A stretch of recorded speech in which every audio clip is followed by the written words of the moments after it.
The Colts gave up a 33-point lead. 33-point lead. And let me just... It was 33-0. Let me just reiterate.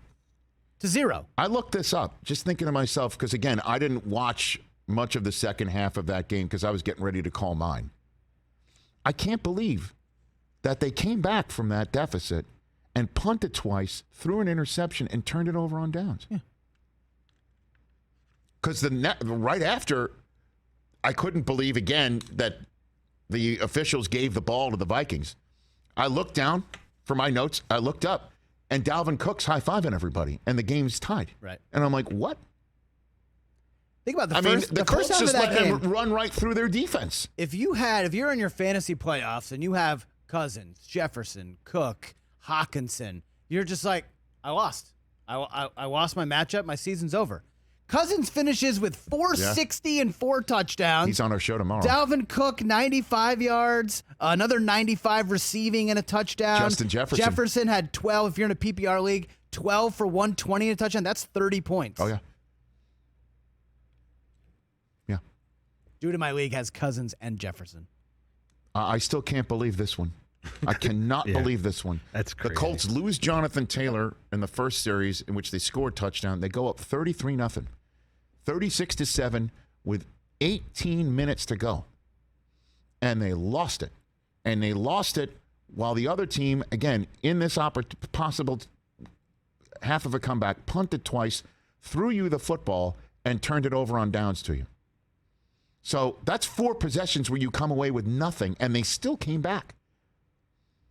And Jeff Saturday, man, I'm just wondering, would he Want to come back? Would he, knowing what's happened? Because, again, anybody, if we ever see them, ever again blow a 33-point lead, that number, which is now the record, one better than the Bills coming back from 32 in the playoff game that Frank Reich quarterbacked. If they ever come back from that 33, blow a 33-point lead, or have a 33-point lead, will that team also have come off a game right away? Previously, I know there was a bye week, but their previous game, they gave up the last 33 unanswered. The Colts finished in Dallas giving up 33, the same number of points that they went up and then blew. We'll never see that. And I'm just wondering, having that happen, would Jeff Saturday, knowing that, tell Jim or say, no, I'm fine where I am? Because you have to think that. As one of the sweetest guys you'll ever meet, you only want good things to happen for him. 2 of the most embarrassing results we've ever seen in an NFL field, back to back. Steve Smith, did you hear what he said in the because he did the pre and half and post in Buffalo on NFL. He looked cold. Did you hear what he said, though? He said that Jeff Saturday should be the first ever interim coach to be fired. Is what he said. It's fair. And you have to sit here and go, Steve. Yeah, right. You say that, but then you think about it.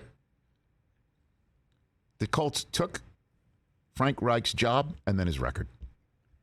The Colts had These are facts. That's a fact. What I just said sounds cold. As cold as the weather, where Steve Smith said they should fire their interim coach.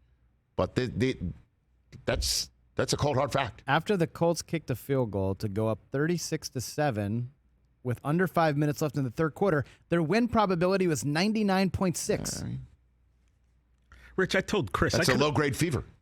I could have won $100 on that game this week. I was talking to my friend Matt at halftime, and he goes, man, Vikings suck, blah, blah, blah. And I just jokingly, I'm like, man, they're going to come back and win this game. He's like, I'll bet you $100 they don't. And I'm like, easy now. I'm not going to do that.